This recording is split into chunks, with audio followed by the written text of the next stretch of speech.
one of our influencers impacting the space. Kayla Kilbride is with us, who joins us now, who not only is across TikTok, but you also have a presence on Twitter where you're known as Robin Hood Kid. And Kayla, talk to us about, well, why TikTok's such a great communicator for the world of finance, do you think?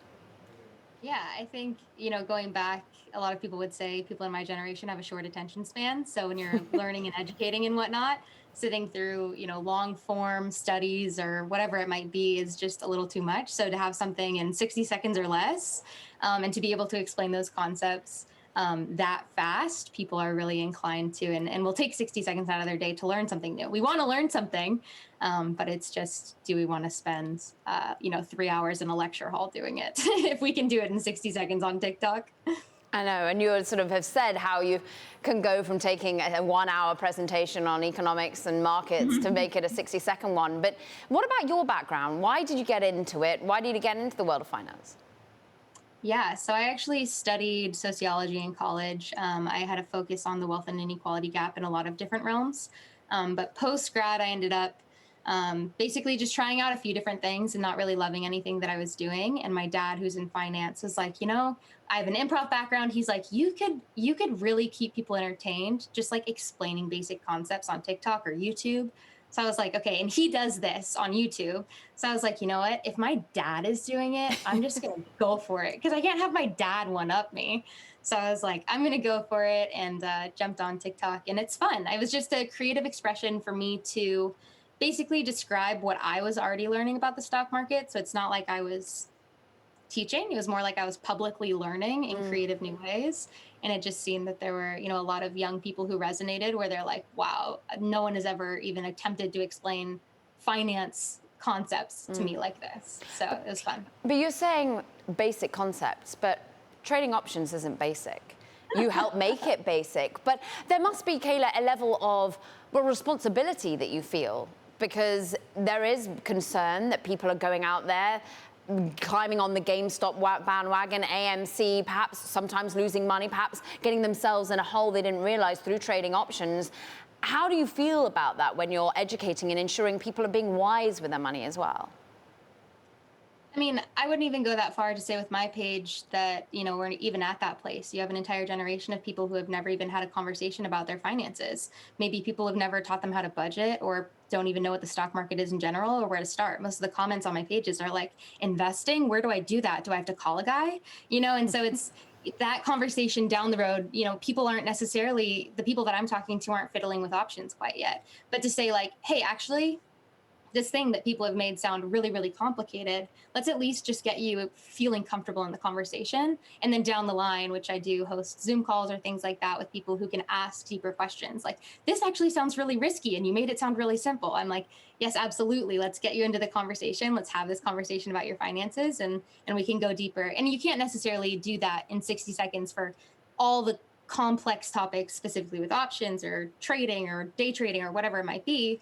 But welcoming people into the conversation is a different story for sure. And you said, it's notable you said that, do I have to call a guy? Now, of course, statistics are that most people in finance are male, right? And I'm interested in your audience. Who is coming to you for advice? Yeah, it seems to be a lot of the people that I've interacted with on Zoom calls are typically ages 17 to 25-year-old women. And occasionally I have, maybe a millennial female, but 74% of my audience is female. So I have, 73 point something percent female with 132,000 followers. So specifically on TikTok. Twitter is a little different, but Twitter is also a male dominated space. So personal question a bit, but like, of course, we talk a lot about meme investing. And look, to be perfectly frank, I hear a load of condescension often being voiced. People saying, oh, there's retail investors, that Wall Street bets. What do you make of that sort of a feel? Like, your dad might feel it to a certain extent. He's talking to people on YouTube, as you're saying. Yeah, so you're asking just how I feel about meme stocks in general and kind of our and the generation. sentiment around it, and perhaps older institutional money and the way they feel about the upcoming uprising of the retail trader. I think it's just the perfect storm. It's a storyline where it's like a lot of young people are getting into the markets and they're learning new things. And then all of a sudden we're doing something different with the market. Like, that's kind of a big deal. So I personally don't trade meme stocks. They're obviously highly volatile. They scare the crap out of me, but that's okay. So I avoid them. But I think any at this point, it seems like it's catching. I actually have a hat right here based on says I like the stock. It's a like the whatever the GameStop one, but yeah, I love the storyline. I think it opens the door for a lot of people my age. So I have nothing against it. I personally think it's kind of scary. I'm not a skilled trader when it comes to trading those sorts of things. So, but I like the storyline. It's kind of fun. And are you investing in the market? Dare I ask, like you said, you were trying to find where your role was within the world in terms of a profession. This is your profession. Are you making your money from your social media activity? Are you making it from the investments that you're making on the market? I am actually losing money in the market right now.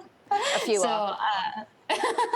I trade actually with Tasty Trade, and they do like the options trading. So they're teaching me a lot when it comes to familiarizing myself with the market, becoming comfortable with both upward moves and downward moves. And so I'm understanding things like volatility and options, and that's been a huge gift to have kind of the pressure taken off of the learning experience.